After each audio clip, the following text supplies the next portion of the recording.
Okay. All right, everyone. Steve Metrics here with your boy. DJ Triggs. And together we are No Debate Sports. Just a few days before Christmas. I know your boy over there is fighting a cold, but fighting the good fight. How you doing today? I am dying. I'm That's like okay. barely alive, but my voice is, Oh it's yeah, happening. it's happening. But yeah, I mean, I don't know. A pretty wild week over the weekend with our NFL games, and had a little bit of fun playing our matchup in fantasy, squaring off this week. So yeah, kind of cool. I mean, you had fun. I Half of my did. team didn't show up. So Yeah, and I mean, I was there last week. I mean, I've seen it with some of these guys. Our guy Mark is in our league. He's got Jahmyr Gibbs, and it's pretty wild when you see guys who are like super talented and they just don't do anything. It's rough.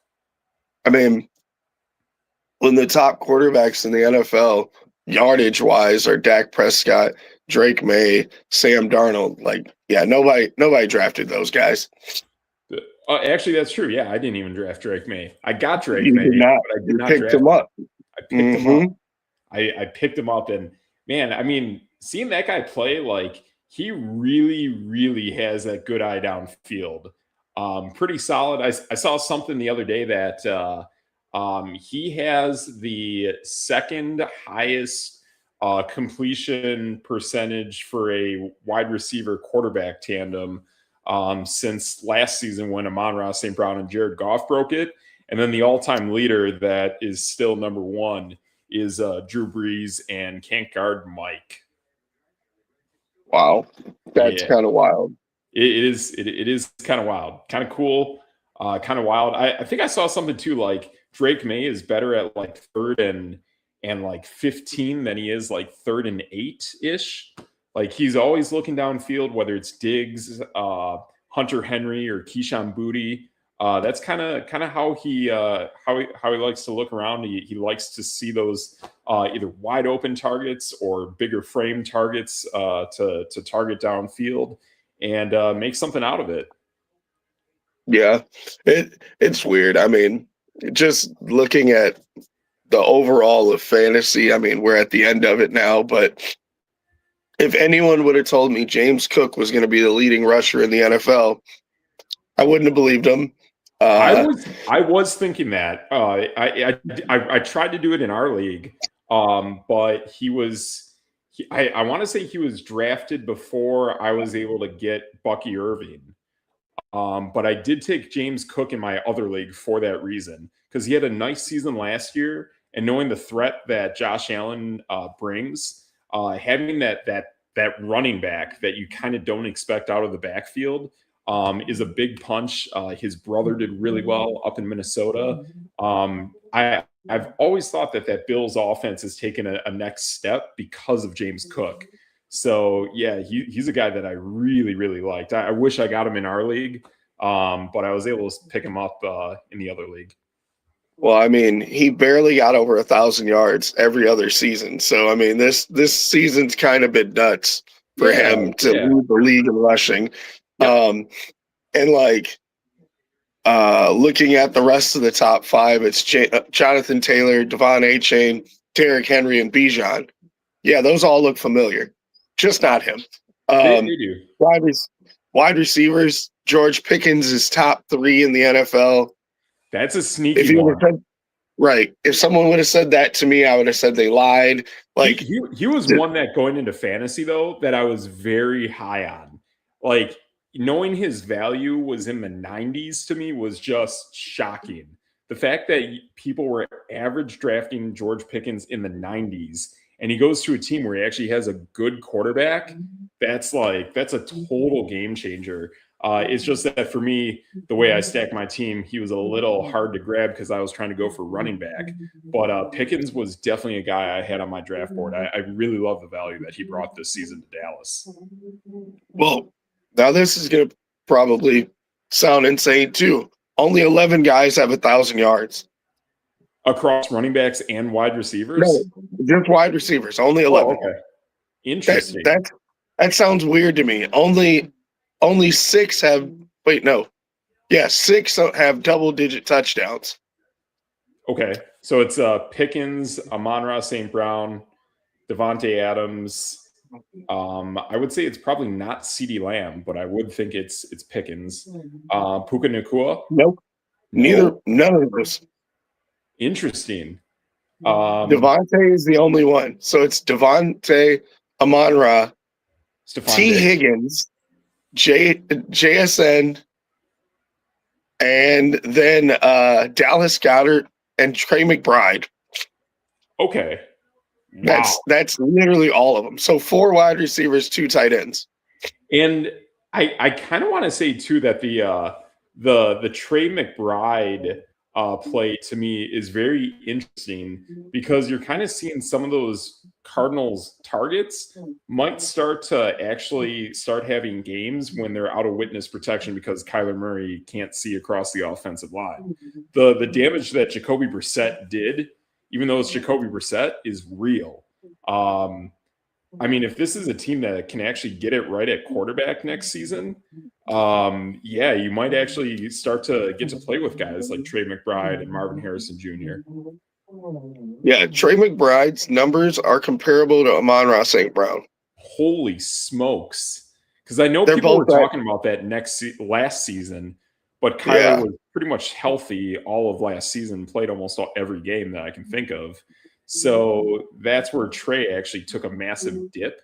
But the fact that Kyler missed a ton of games, man, Trey McBride like really stepped up, and mad props to him for that. That's a really solid tight end if you got him. And I remember seeing Trey's value was like really, really high.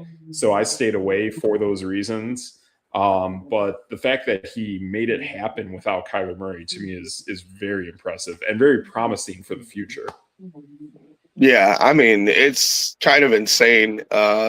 He's only one of 4 players to have over 100 catches. JSN, Puka, and Chase. Interesting.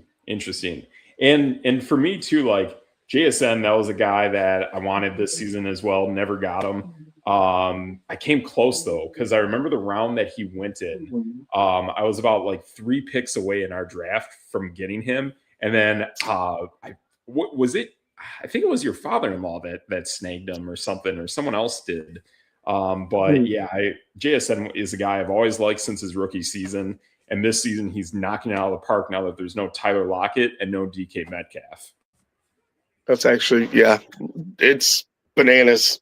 I mean, I expected a big number, but not number 1 in the NFL numbers. Right.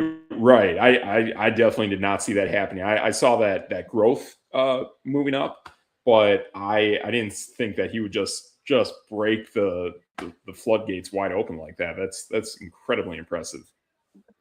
Yeah, there's a couple guys up here that I'm like, man, if this guy gets a quarterback, like, I mean, Chris Olave could be a stud, Absolutely. and he's top 10 with no quarterback. And also now you have that void from Rashid Shaheed. So now he's benefiting from that as well. I would think your guy like Juwan Johnson, the tight end, he's kind of benefiting a little bit from this as well. Maybe a little bit of Alvin Kamara action in this, but yeah, I think you're spot on that Chris Olave is like a really big time player. I even saw him actually have a really good game with Spencer Rattler throwing to him. Yeah. Yeah. I mean, just going down the line, we have like Jalen Waddle finally showed up this year. Nice. Made some big catches. He's only got 64 catches, but he's in the top 20. He's about to hit 1,000 yards. Sure. Tet McMillan, really good rookie. Oh yeah. He's like wide open too, man. Yeah. Like he's putting on really good moves, really good breaks. Yep. Like it's kind of weird. Like, dare I say, like, if Nico Collins can bounce back like this after an injury, that's pretty insane. Yep. Like, even Kyle Pitts, maybe. I mean, maybe. I don't know. Yeah, I mean, what he did in round one of the fantasy playoffs is insane. But yeah, I mean, to me, it looks like in Atlanta, they're going to have to ride out Kirk Cousins for as long as they can because they may have completely busted on Michael Penix. Third major knee surgery coming up now. Yeah, They totally overreached for Penix as well. They probably could have got him in a later round. Um, and not only that too, I mean, this is a team where like you're kind of getting some guys that are kind of getting up there in age. I think they have a terrible head coach, by the way, as well. They yeah, need an offensive minded guy that can really lead this team in the right direction. I mean, even though he wasn't the head coach, the success that Atlanta had under Kyle Shanahan is really what took them to that Super Bowl. I think. I right. think they really need that again. They got some nice pieces on offense, and at least to kind of get the ball rolling with Kirk and then have somebody in the wings waiting for it. I think that's probably their path to success. They took a massive step backwards as well. This was a team that I started to think could actually win this division. I'm very bummed out that I got cold feet on the Panthers winning the division because I probably should have put my money there. And you were We talking about it too, and we like the 2 years, 2 years now. I know.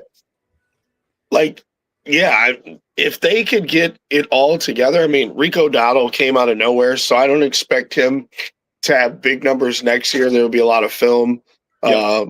on him, but yeah, they seem to have figured it out. Maybe Yeah. coaches over there, like maybe a new tight end here and there, Oh, but sure. like tight end has been huge. Yep. I know it's not the complete end of the season, but like fantasy wise, it's kind of over.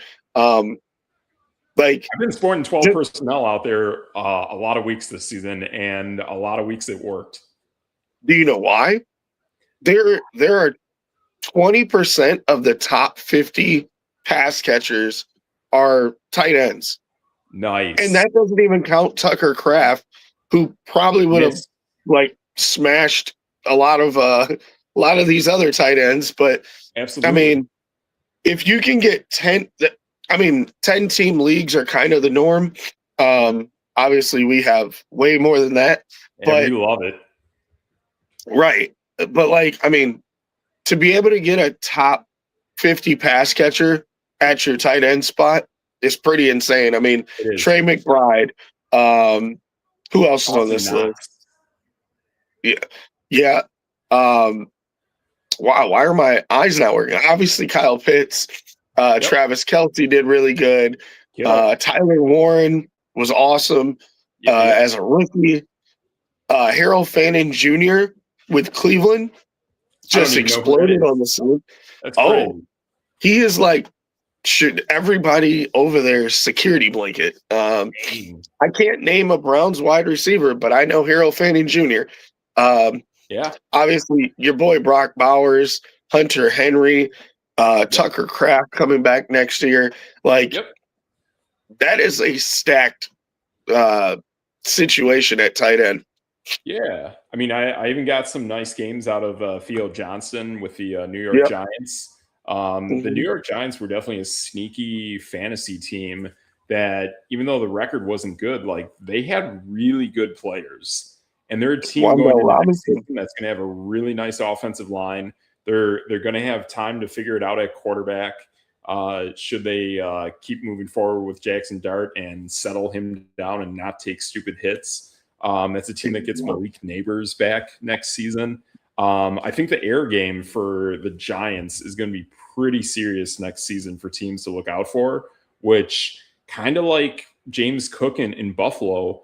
What if for the Giants that really opens up that ground game with a Cam Scadaboo, Devin Singletary, Tyrone Tracy? It's a good offensive line. Like that's a really, really sneaky team. I mean, I didn't think they were going to be this great, but yeah, I really enjoyed playing with the Giants players I grabbed this season. Yeah, I mean that's one of those like now running back wise, like I literally have no idea about running backs anymore. Oh no! You can kind of just pick whoever, and at some point they'll go off in the season. I mean, there was Right, a couple of weeks where Rico Dowdle was the greatest thing to ever hit a field. right. Travis I want to play with that. Etienne, right? Travis Etienne went off a couple weeks.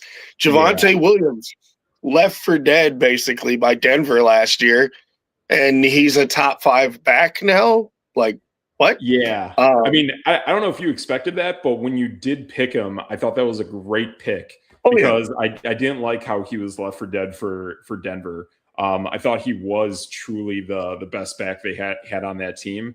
I would not. I know it was a bad, nasty ACL injury, but man, I mean, I would have given him another try. I mean, these guys do bounce back from ACL injuries. so I wasn't even thinking about just the injury. I was thinking more of empty calories. And that's kind of what happens with Dallas. Like they put Sure, up a lot of big numbers. They don't beat anybody, but they have the opportunity to score. Um, absolutely, it's huge. Ezekiel Elliott all the way down to like um was a Marion Barber back in the Yep, day. Like yep. literally most of their running backs are not household names, but they put up big numbers in fantasy. Absolutely. And no Mike Um, McCarthy there. So you have that running game is more emphasized now. And right. yeah, I mean, that's the thing is that potency to score. Dallas is going to hit you with a lot of throwing through the air. They now have two solid wideouts. They have a really solid tight end. The throwing threat is pretty scary. So when you hit them on the ground, they're just not going to see it coming. So and it will happen. So yeah, I mean that's a great fantasy player to play with.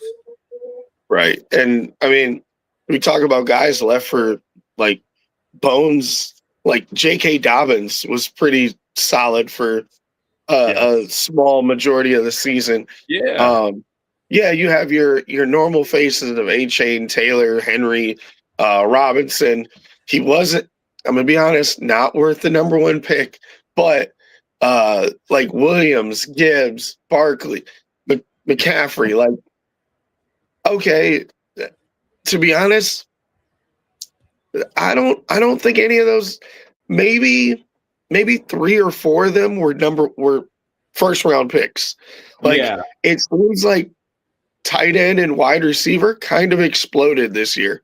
They did. They absolutely did. And all of those names that you said, like I think they're all names that if you get them, you have to get the backup.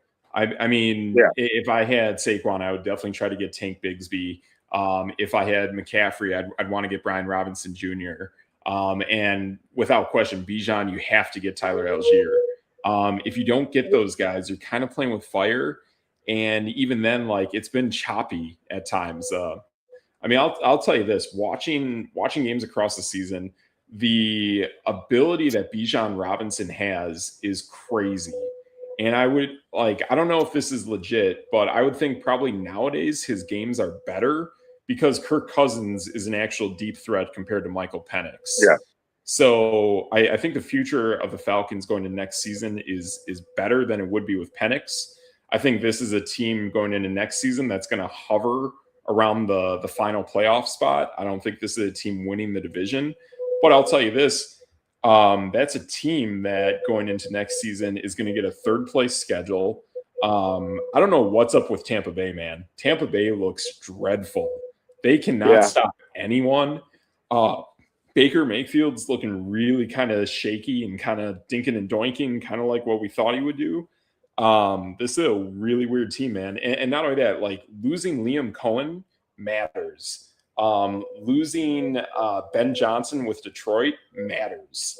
Like the big offensive minds who are truly great, and we know they're great, and then they go to other teams. It takes a lot of wind out of the sails from the previous offense that they were on. And we know this has happened now with Detroit, Philadelphia, and Tampa Bay. So if you're a really good offense and you lose a good offensive coordinator, I think there is a highly likelihood that you do not repeat as division champs. Wait. See, but the one thing that you got to take away from the 3 teams you just named, those are all first place teams from last year. So like, I don't think the sales really got ripped out of them. I think their schedules were just that much harder. Yes, Um, I and think the obviously, factors combine. um, like Philly still won their division. First time in 20 years, the East has been back-to-back winners. But this was Philly from 2 years ago. This would have Yeah, been Philly before going to the Super Bowl last season. This would have been the season uh, before that when they yeah, lost their offensive or when they lost Shane Steichen. They took a massive nosedive after that and almost missed the playoffs completely. Plus, they had a tough schedule as well, like you pointed out. right. Like that, a lot of these teams are starting to like, and it makes it more impressive. The Patriots, the Packers, the Steelers of the worlds of those teams, the Chiefs that have won multiple division titles in a row, and With you're first place going, schedules. man, oh well, they're just expected now. It's like no, that is hard to get that Very first hard. place schedule and battle the other really good teams like it to me it's kind of cool to see some of these new teams in the playoffs, but Yep. I think a lot of them are going to hit that reality wall next year. Yes. And that's why I talk about teams where I go, okay, yeah, they're really good this year. That's great. Well, let's see what they do 2 years in a row. Right. Because we talk like your um, analysis with the Bucks. The Bucks were like the Cinderella darling of last year, and everyone's like, "Oh man, MVP Baker," and this, and they Yep. hit a wall, and it's like, "Oh, they're not even going to make the playoffs." Like, Yeah. yeah, That offense is looking inept. I think Emeka Ibuka is incredibly special. yeah, But man, they got to figure it out on offense because they cannot stop anyone on defense, man. I mean, I have the right, defense in fantasy, and I'm very thankful that we're at the end of the season. But man, they are purely dreadful, man. Every time I watch Tampa Bay now, it's like they can't stop anybody. right, And they were pretty much winning the majority of that game against Carolina before they fell flat at the end there. I Yeah, Tampa Bay is a really weird team that concerns me, and it kind of makes me think too that like what you said with the Chiefs, how you play first place schedule year after year after year. Plus, the NFL just brought in that 17th game within the last handful of years. So the schedules now are harder than they've ever been before. And yeah, should the day hit where they go to 18 games, that will be the hardest schedules that any team has ever had in the history of the NFL because now they're going to add another team that plays at the caliber that you played from the season before.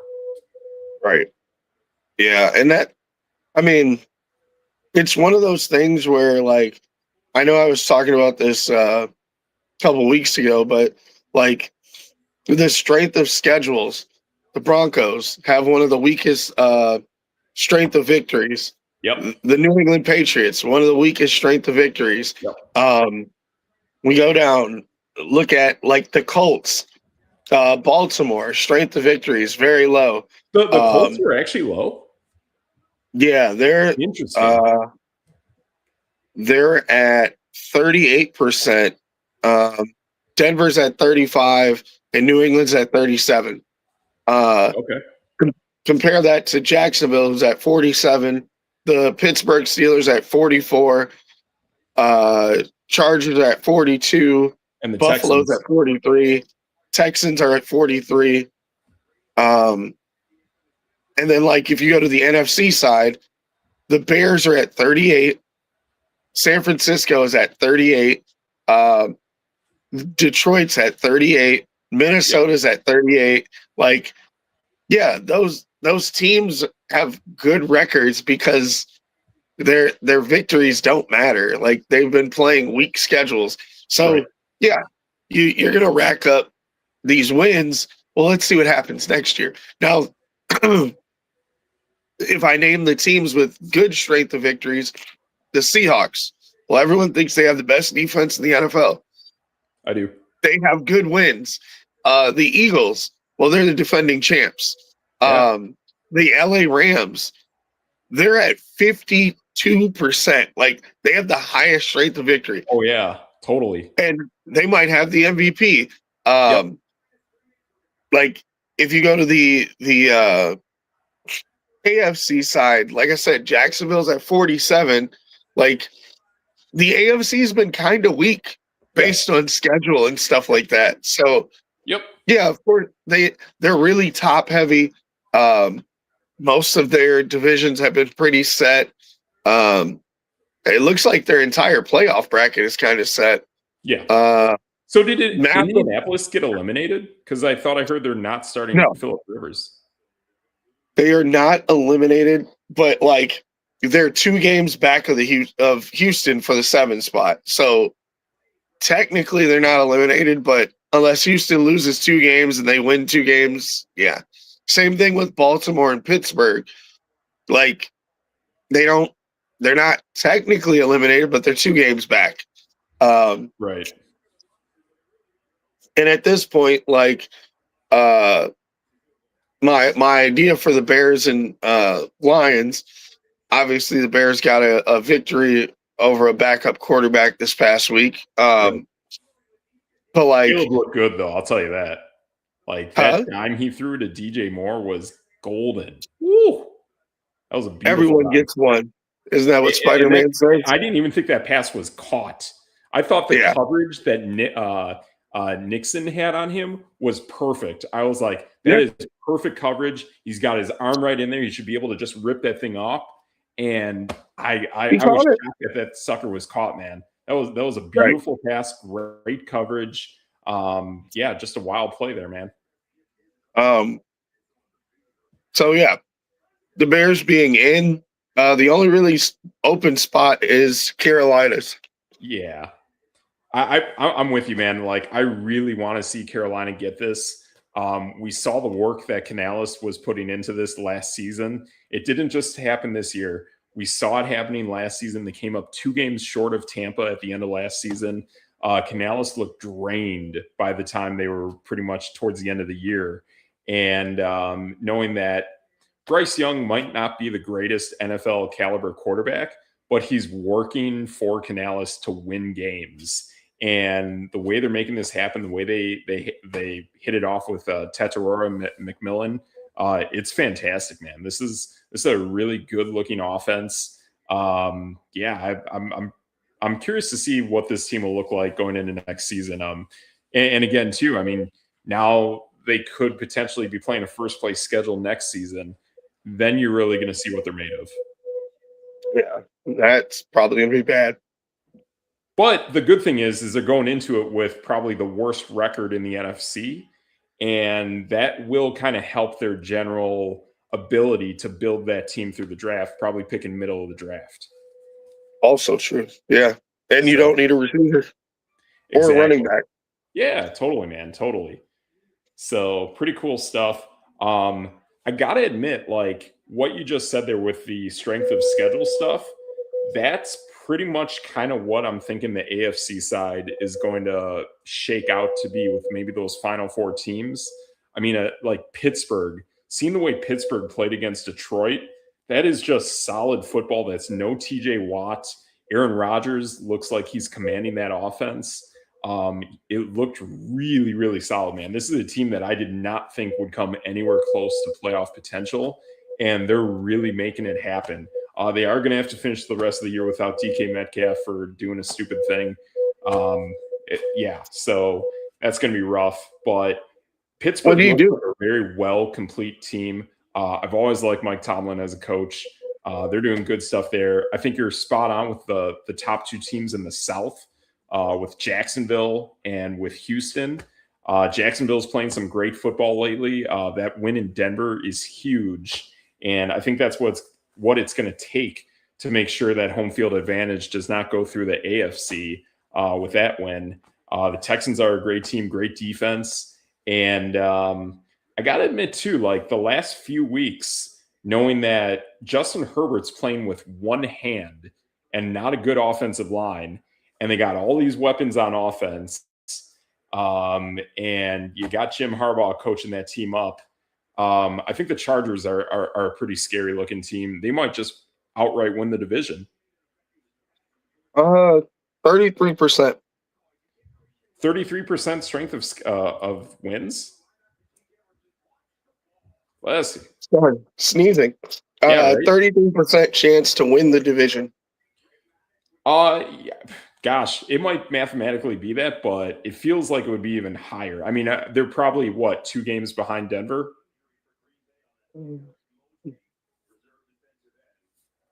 If they're one game Um, behind, I know they still got 1 game left against Denver. but Yep. Okay. So if they're 1 game back at Denver, yeah. that's interesting. I think the Chargers have a tough game coming up. Do they play the Texans or something like that? I know there's something Uh, weird with the Chargers, I want to say. Like they have a tough schedule, I know. Finishing against Denver is no slouch. And there's yeah, talk. Texans. Oh, whew. Yeah, that's kind of murderer's row right there. Yeah, you're gonna have to win both those games. You have to win both those games. They do have a better division record. Okay. Yep. I think last time I checked, the Chargers are undefeated in the West, so that's huge. Yeah, they get that win against Denver. They win the division for sure, as long as they end the season in a tie. So that's definitely a thing that the Chargers can do. But yeah, to end the season against the Texans and the Broncos, that's going to be tough, man. I mean, they might win that game against Denver, but man, winning that game against Houston's going to be tough. But Herbert's playing great for playing with one hand. So, on a fun note of the AFC, who do you think has the best chance to win their division? Best the highest odds, percentage. yeah, based on percentage, best odds to win the division, I would think it would probably be the New England Patriots, actually. See, that is exactly what I thought, which is why I wanted to bring this up. It is Yeah. the Pittsburgh Steelers at 93%. Wow. They are basically locked in. That is wild. And aren't the Ravens like 1 game behind?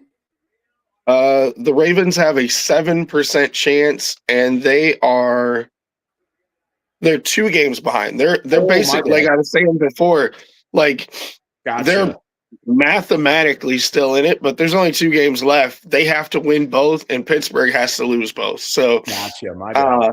Yeah. And now I'm not trying to sound like too much of a homer, but I don't see the Ravens beating the Steelers and the Packers. No, I don't either, man. And even though Green Bay is beat up, they were beat up last week. They were beat up in Chicago as well. They still put out a quality team each week. So that tells you that they're coached up really well. Actually, I think Jeff Hasserly coaching the defense, and then Matt LaFleur coaching the offense. Like they got some good coaching on this team. I mean, they're putting a lot of backups out there. They're making it happen. So it tells you that this is actually a well-coached team. I think going against Baltimore, I think I would actually pick Green Bay, and not only that, like Derrick Henry, like guy looks off, man. And if you can shake that guy and rattle him and force a turnover on that guy, that can really turn the tides against Baltimore. And Derrick Henry is good for like 2 massive runs. If you can contain those runs and prevent those runs from becoming points, I'd say there's a good chance you win the game, man. But I also think too that Tyler Huntley is going to be more diligent about operating that offense. Yeah, that's true. I can see that. I mean, as much as like we have kind of in a sense talked about the Packers rush defense, I mean they kept the Bears pretty locked up when it came to running. So like they did the same thing with Jahmyr Gibbs. They are pretty good at containing a really good running back. I think that's massive against Baltimore. And with Baltimore, they're not the same team anymore. Like they're not. I don't know what happened, but like they just blew that game to the Patriots. Well, I mean, he wasn't even there for part of the season, you know, and like the Steelers play the Browns. Now, the Browns gave the Bills a scare, but Yep, I also don't really trust the Bills, so it's hit or exactly. miss. But Exactly. They can't stop anybody on the ground. right, the Steelers beat them by like 20 the last time they played. So And more than Judkins likely, got hurt in the second half of that game. that is true. So like And no Dylan the Samuels. Ravens probably don't have anything to play for, which is probably why Lamar isn't like really pushing to, get on the field. But Right. yeah, it's one of those things where you start looking at these percentages and how someone can make something here or there. Like the AFC is basically locked up. Sure. Let's see, 1, 2, 3, 4, 5. 5 teams had 100% chance of making the playoffs. The Steelers are at 93 and the Texans are at 98. So it's kind of over. Yeah, totally, man. Totally. Yeah, I think that's a great point you bring up there with kind of how that Ravens team is kind of breaking down a little bit. And I think too, like if you're Green Bay, you're gonna scheme this up and you're gonna say, hey, Zay, like let Zay Flowers be the one that kills you. And Yeah. I just don't think that there's enough out there to make that happen. It would have to be a combination of that, Mark Andrews, and then they're still going to have to run the ball effectively. I just don't see it happening, to be honest. I know they got a bunch of guys in the Pro Bowl. I don't even know if they play that game anymore because it's completely meaningless. But Yeah. like, I just think Green Bay is going to show up and play a more effective game, a more complete game. And Malik Willis, he can run an offense pretty well. He may not have all the greatest progression reads, whatnot, but when that guy has to make a big throw, he can definitely make a big throw. So I think they can do it. Emmanuel Wilson's running solid too if he's got to fill in for Jacobs. Yep. Yeah, I would say I would actually really like Green Bay. If I had to pick that game, I would pick Green Bay straight up to beat Baltimore. I mean, look at the Patriots game, right? Where Baltimore kind of blew that lead. Yep. So if I told you Derrick Henry ran for 7 yards a carry, 128 yards, and 2 touchdowns, you'd be like, wow, they probably killed you. And they lost. So, Yeah, like, and he does that in a few plays. I mean, they were between the two quarterbacks, they were 16 for 20. That's pretty amazing. And they lost. So, Yeah, like, I don't know. They turned over Drake May and they still lost. So he did. the defense gave up 380 yards. That's pretty nuts. Yeah, and that was also in a game too. I know Travion Henderson got hurt, Yep. but man, they were getting gashed. Man, Drake May was pretty much picking them to shreds in that secondary. That Yeah. Baltimore secondary is dreadful. I would even think too that that's something that even Malik Willis is going to be able to capitalize on with Christian Watson, with maybe one of your other shifty wide receivers. I could see this actually being a sneaky good game. If you need a clutch quarterback for fantasy, for your fantasy championship week, and you don't have a big name quarterback and you need someone, Malik Willis might be your guy. Well, no, I won't say that. I did hear a press conference where Matt LaFleur kind of just said, oh, yeah, he's in concussion protocol. But we'll see. And kind of just gave like a wink and a nod, sort of Right. Jordan Love is probably going to play. Okay. Yeah, I mean, whether it's Jordan Love or Malik Willis, I would say either way, that Baltimore secondary is going to get gashed. Oh, yeah, for sure. Like For they sure. look Yeah. really bad, man. And I I almost in that game had like a 70-yard Keyshawn Booty reception, but he had the ball caught, he got hurt, and then he just dropped the ball when he was on the ground. It was pretty bizarre. I didn't get it. But yeah, Keyshawn Booty even looked like he was gonna catch a really huge pass in that game. Yeah, that Baltimore secondary looks bad, man. Yeah. I just looked it up here. Jordan Love did practice today. Oh, that's big. Yeah, that Yeah. matters. Yep. So I don't know. I mean, we'll see what happens. But yeah, I just think it's kind of just a waiting game of, hey, let's get these couple of weeks over and Yep. get ourselves to the playoffs and see what happens. Absolutely. Lot of solid teams. I mean, it does from for what it's worth. The NFC looks way better than the AFC. Absolutely.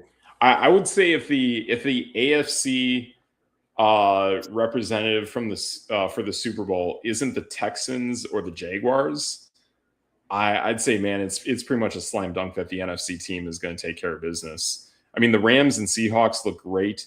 San Francisco looks solid. Um, yeah, I mean, Chicago's kind of on a heater. Chicago forces a ton of turnovers. I feel very strong about the NFC, man. Those teams are just really, really complete teams playing really good football. But then again, the Texans and the Jaguars are pretty solid in their own rights as well. Yeah. But that's what it takes. I mean, those teams are complete teams from top to bottom. Yeah. I don't want to be that guy, but the Texans did just kind of get smashed up by your team there. But So that right. If there's either team between the Texans and the Jaguars, the one I feel most confident in right now, it's definitely the Jaguars. I mean, they could play Buffalo right now and smoke them. yeah. I mean, the Texans did beat Buffalo a couple weeks ago, but Absolutely. like when you get to play the Titans twice, um, and between those games, you beat them 42-13. Right. Um, Titans can't compete against anybody this year, though. right. So like their stats are a little inflated. They played They are. against the Ravens team at the beginning with Lamar gone. They beat them 44-10. Yep. That depleted 49ers team only scored 15 points. Like, Yeah. I don't know. I mean, they handled the Chiefs in Kansas City. I definitely give Jacksonville credit for that. Oh no, I'm talking about Texans. Oh, the Texans. Gotcha. Yeah.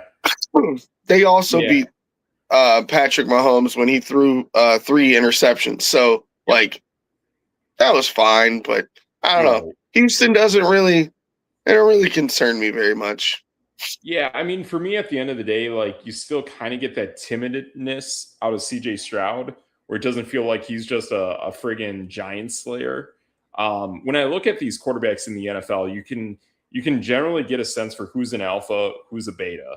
And to me, CJ Stroud is still a beta. And I don't think any team can ever win a championship nowadays with a beta. You have to have an alpha, and you have to know that you have an alpha. If you have a beta, you can win some games, you can do all right, but you still have to figure out in the long term, how do you move off of that guy and how do you find your future alpha? As good as Kirk Cousins was never an alpha. Like that's kind of what it takes. Rodgers, Matt Stafford, Joe Burrow, Josh Allen, those guys are alphas. Jalen Hurts, Patrick Mahomes, those are alphas. You can see what they bring. You can see the leadership they carry, and the clutch factor of how these guys deliver. That's what it takes. And I think too that like Trevor Lawrence to me is like this weird late bloomer, but Trevor Lawrence has always looked like he should be an alpha. It's bizarre that it took Liam Cohen to figure it out because Peterson couldn't do it, Urban Meyer couldn't do it. It just is what it is. But I do like the shake that the Jaguars could bring should they actually be able to make it to the Super Bowl. Herbert's a weird one. I have a hard time really figuring out what that guy really is. But lately, seeing the toughness in him with a completely broken hand in his non-throwing hand, but still being able to play quarterback is very impressive. So it's that's a weird one. I do wonder about the Chargers, but they are playing really good football. I like the weapons on that team, but I still feel like Jacksonville is pretty complete. The thing is too with both Jacksonville and the Chargers, the thing that keeps those teams in games is the fact that I think their secondaries are fantastic. I know people talk about Jacksonville's run defense, but honestly, that Jacksonville is a hard team to throw against.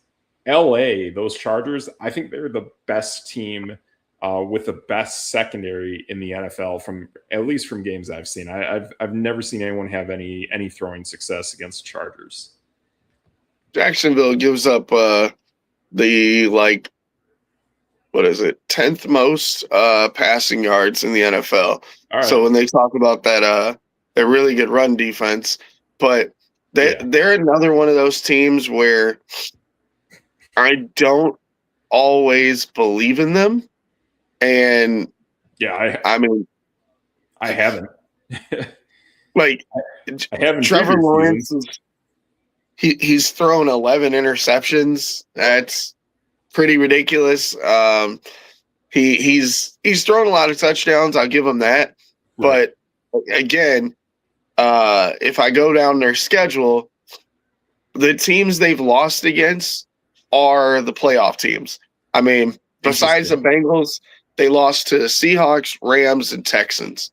Ooh. So, but then if I go through the teams they've beaten, so yeah, they beat Carolina first game of the season.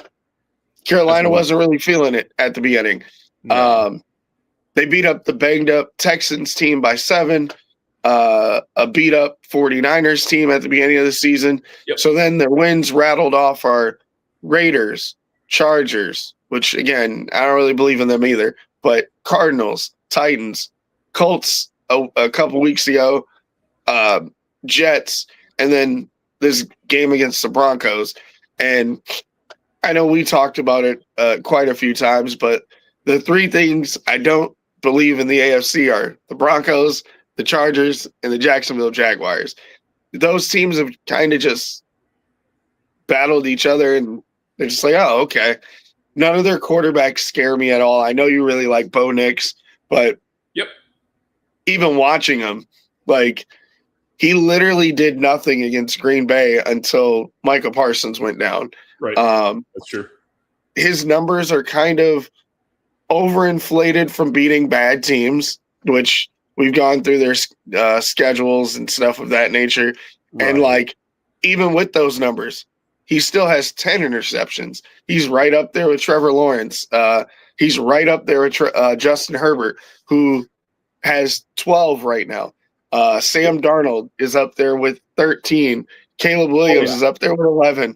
So, like, Bryce Young's got the most at 15, but you don't want to be in the same category as those guys who are leading the league in interceptions. So, but even those guys leading the league in interceptions, that still equates to about 1 per game. And I think you can be okay with that. I would say the interception rate now is much lower than what it was even in the heydays of passing, whether it was Drew Brees, Peyton Manning, Brady. Jameis Winston was Mr. 30 for 30. If you can keep your interception rate at 1 per game or less, that's fine. That's workable for everybody. But in the playoffs, that 1 per game might cost you the game. Absolutely. It can definitely cost you the game for sure. Plus, when we also talk about just turnovers, like, those same guys are also in the, like, Justin Herbert's 3rd in sacks. He's got Trevor Lawrence. Trevor Lawrence is 5th. Like, you don't want your guys to sit there and get banged up. Plus, they throw at least 1 interception a game. Now you're talking like 2 or 3 sacks a game and an interception. Well, I'm good. Like, that's literally the end of the game. Like, totally. I understand that they have these overinflated touchdowns and yards because their schedules have been easy. But, like, a guy more impressive is like Matthew Stafford. 40-5 is nuts. Like, oh my gosh, those were peak Aaron Rodgers numbers. Yeah. Plus, he's only been sacked like once per game. He's at 19.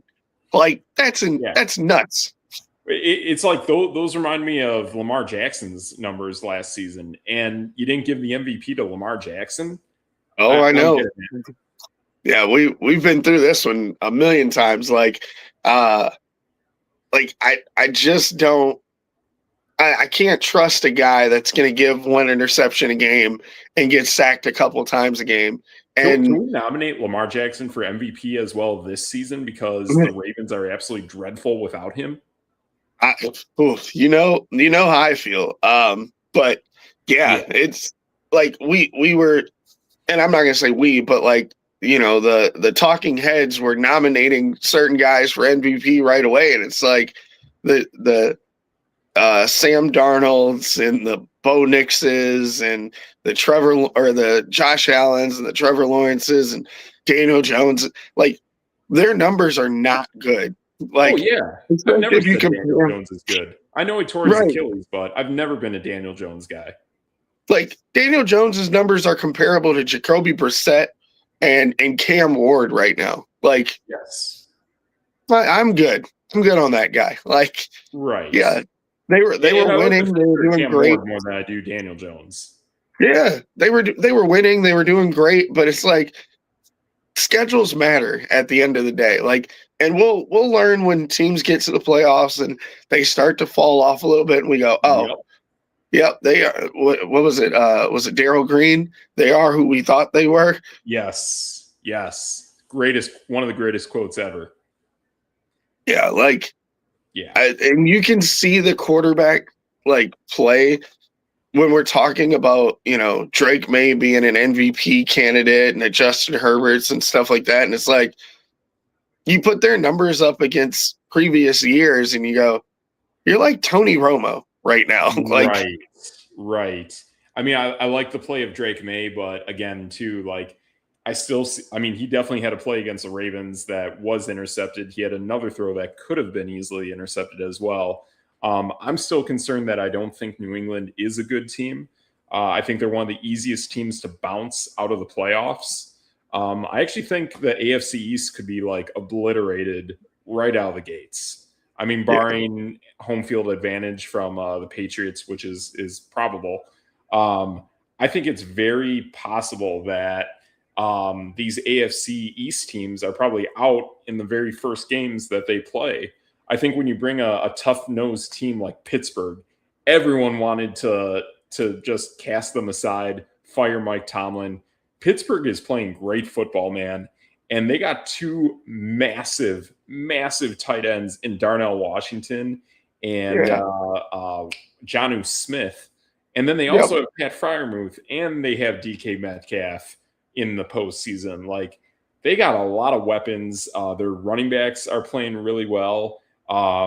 Seeing the way Rodgers operates that offense, like, man, like Pittsburgh's a sneaky team, man. Pittsburgh could be the team that actually represents the AFC in the Super Bowl. If they do, that's a loaded team, man. That is a team that is complete from top to bottom right now. And I wasn't for them early in the season. I did not think they would make it this far. To see how they've come back, to see how Arthur Smith and Aaron Rodgers combined to figure out this offense. I like Marquez Valdez-Scantling on this team. I've actually always been kind of an MVS kind of guy. I like the guy's speed and size. I think he's a big time addition to this team. They really have a lot of nice weapons. I like Calvin Austin a lot. I like Kenneth Gainwell. They have a very, very nice team. They have a lot of complete weapons that they can play with, and that defense is always going to be top notch. You said MVS, and I had to cover my face. That guy's cost us quite a few games.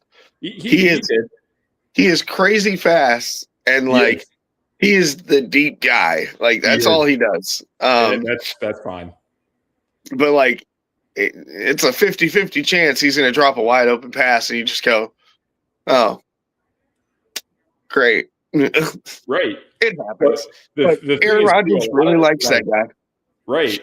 Regardless of where games are going to be played in the AFC, including Jacksonville, all of the teams that are top 3 to 4, they're all outdoor teams. Actually, every team in the AFC is going to have to win outdoors. I think Pittsburgh is clearly most equipped. They could even get it into a style play where if they're hitting you with Jalen Warren, Darnell Washington, Jonnu Smith, and they got DK Metcalf, that is a nasty, nasty team to play football against, man.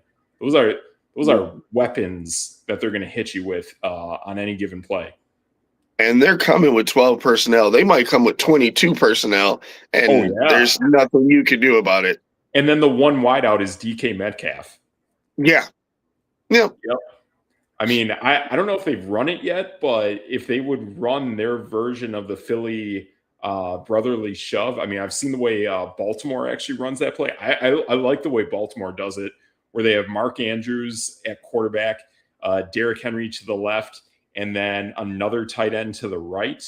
Like that is a really cool formation when you run it. I think Pittsburgh is very well equipped to run it. I haven't seen it. If that's something that they roll out in the playoffs, man, that could be pretty scary.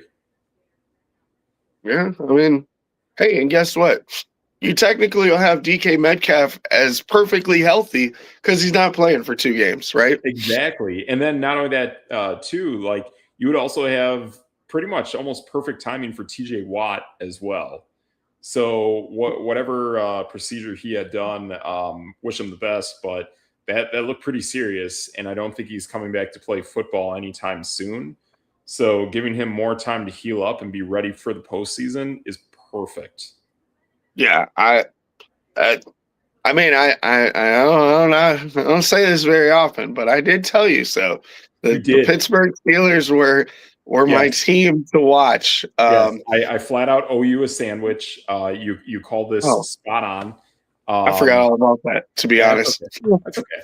We'll get a good sandwich one of these days. Oh But yeah. yeah, seeing the way that Pittsburgh played this season is incredibly impressive. I give them a lot of props. I think one of these teams, whether it's Pittsburgh or Atlanta, is going to be really sneaky in the draft. They're going to take that quarterback out of Penn State who's coming off an ACL injury, stash that guy, make that guy learn from whether it's a Kirk Cousins or an Aaron Rodgers, and you're going to have a really nice, polished quarterback that could almost be like your next kind of Drake May prototype when you're Right. able to hand the reins over. I see both those quarterbacks playing again next season. I see Rodgers playing again. I see Kirk Cousins playing again. I Yeah, I think mean, those teams, they're really figuring it out. Seeing what Philip Rivers is doing is really opening a lot of eyes to a lot of these teams that have it, and it's making it possible. And it's good football too. Like these guys are so well experienced; they know an offense. You saw Philip Rivers get just pissed off at his offensive lineman for false starting. yeah. Seeing stuff like that is really, really cool. So yeah, I hope it goes well. And yeah, I'd like to see these guys actually have more legit success. Yeah, I mean, like you said, there's an actual chance that the Pittsburgh Steelers could be going to the Super Bowl, or at Yeah. least by, I mean, just looking at where they sit, right? They're going to be the 4 seed, no matter Ooh, what. They're not going to catch Jacksonville or New England. that is So, not who you want to see if you're the one. yeah, that's exactly what I'm thinking. Oh my Like, goodness. so the first game they'd probably play the Chargers. Chargers have the tiebreaker on Buffalo. So That could be a tough one. That's probably it your could toughest be. game though. But that would mean that warm weather team is coming to Pittsburgh in the beginning of January. Oh, Yeah. yes. Yes, And I absolutely. know we talk about divisions and stuff, and this is why I like divisions and I think the division. I've been, yes, I have been thinking about it. You are actually spot on with this because of the Oh, fluctuation of how strength of scheduling plays into things. It's very hard to observe that. It really yeah. is. Like until you really opened my eyes and said, "Hey, this team is actually playing a really hard schedule," whether it's the NFC South or some of these AFC South teams, they're playing a harder schedule than you actually think.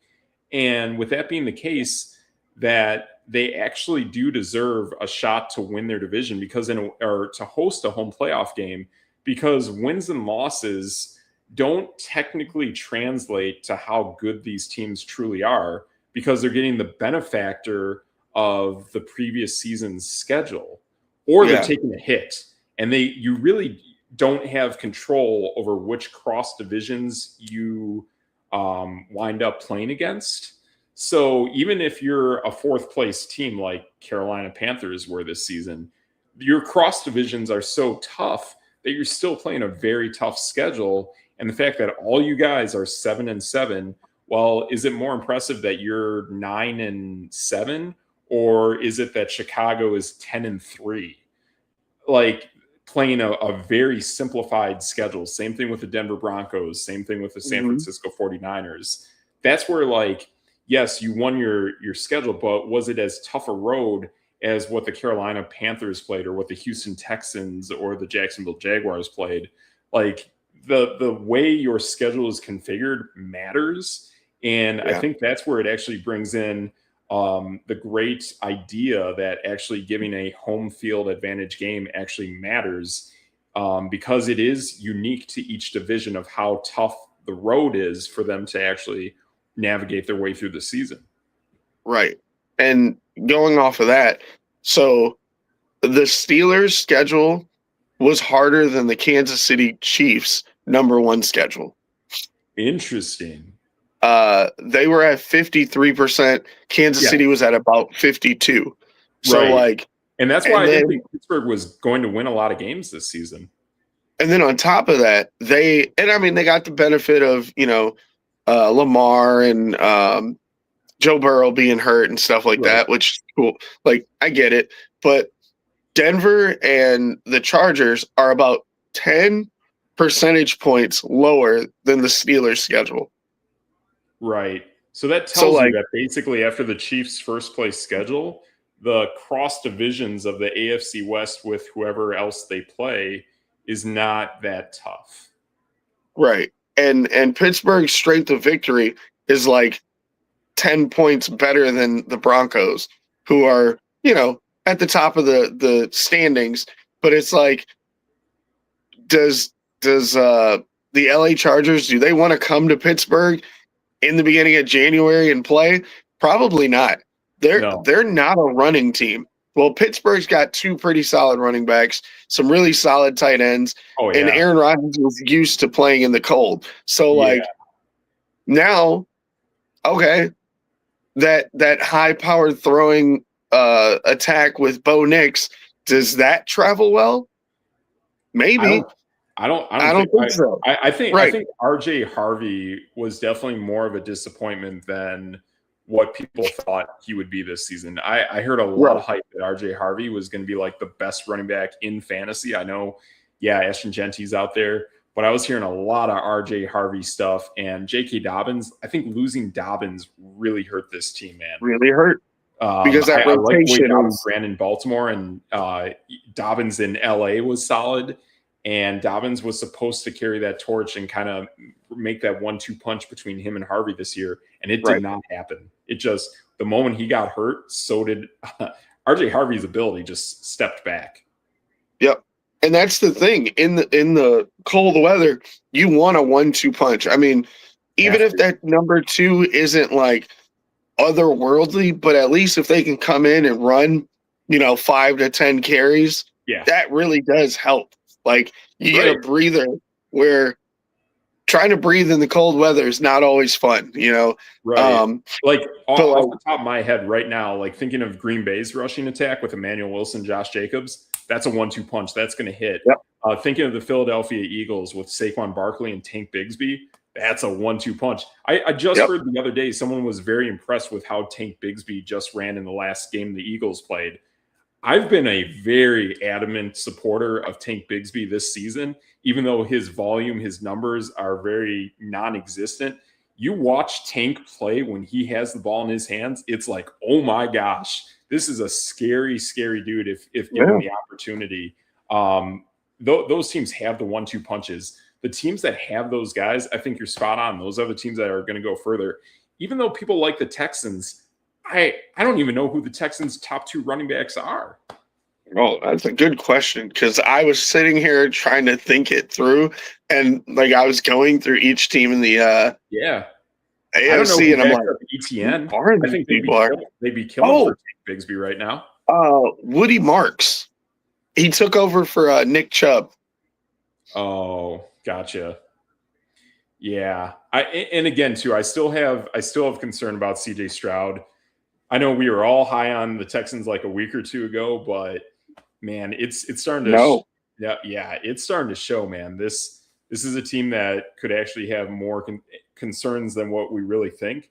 And also, too, the Texans, it's like they've been blessed with having like dynamite wide receiver after dynamite wide receiver after dynamite wide receiver.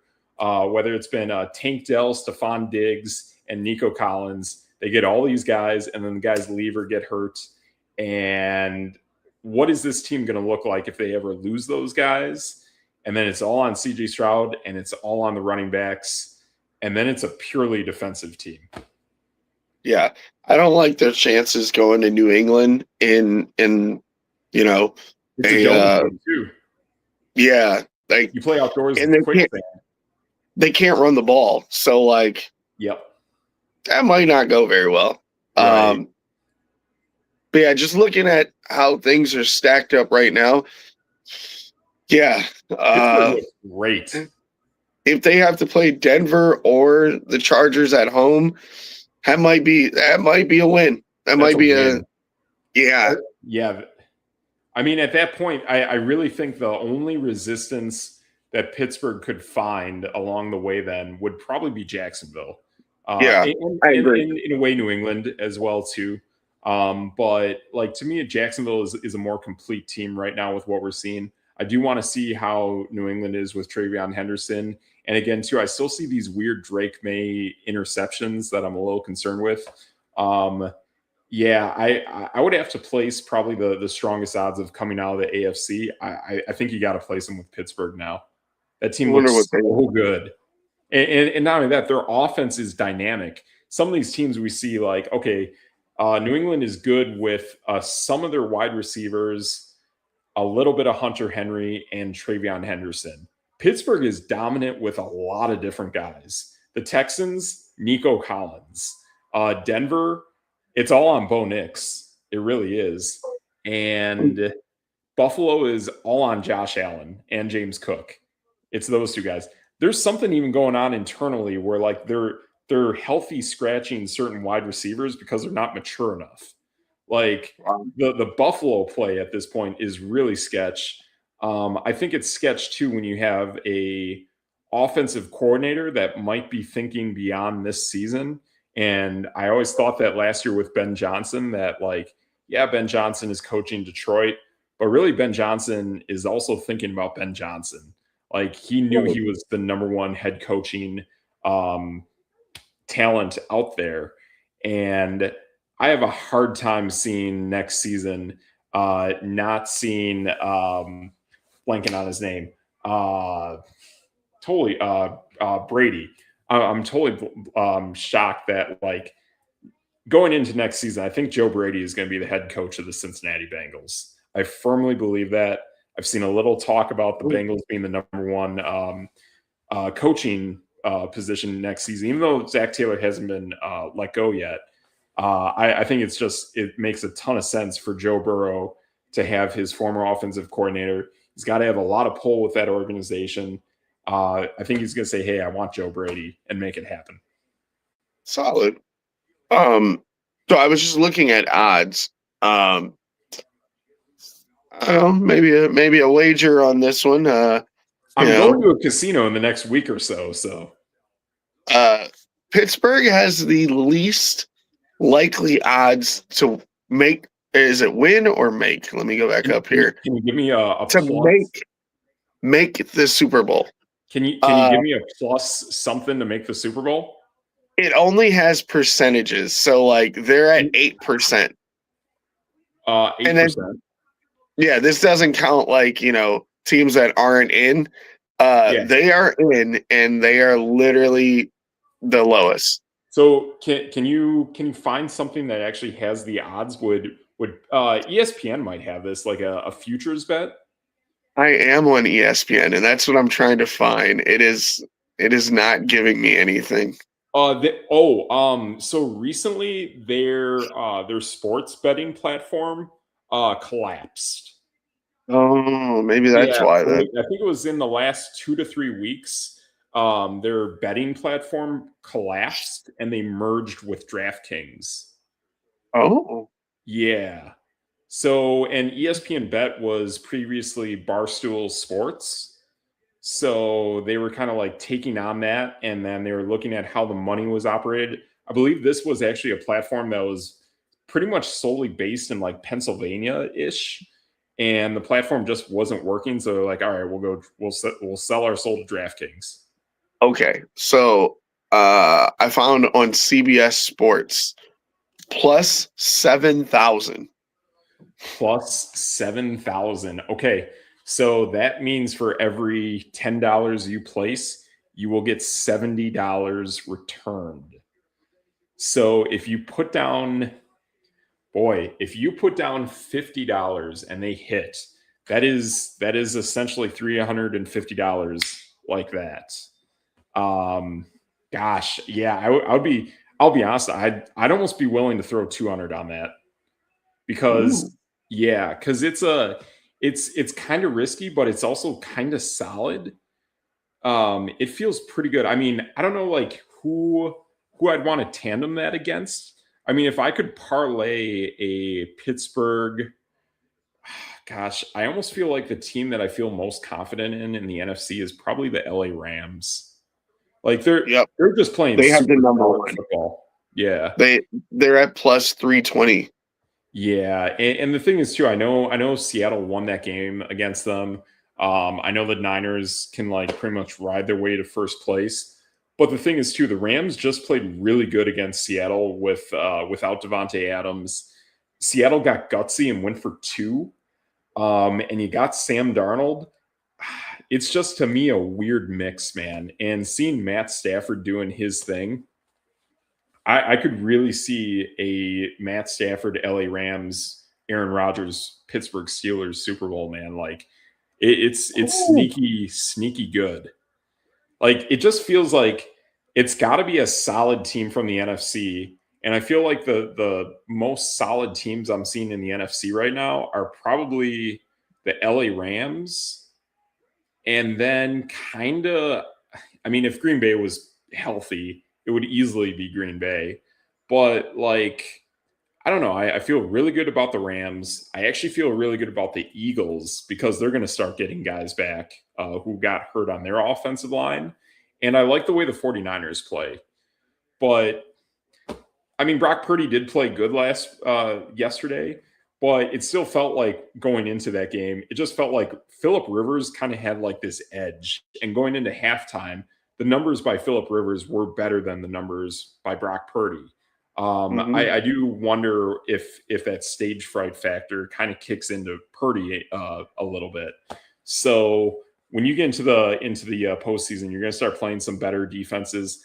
I know people talk up the Colts defense, but seeing them last game, and even I saw them against my Raiders game, I I don't think the Colts are good at all. I really don't. Yeah. I think the defense is bad. I think the offense needs Phillip Rivers. Like they need a solid, experienced quarterback to make it work. That's kind of what I'm seeing. So I don't know. It's kind of weird what you're seeing out of that team. If I have any question about the 49ers, then I'd say the two teams that I kind of feel like the NFC is going to come down to at this point is between the Rams and the Eagles. And we know the Rams have a good matchup against the Eagles over the last few seasons. So I Yeah. think it could be Rams. Yeah. I agree. So So that might be a good place to wrap us up.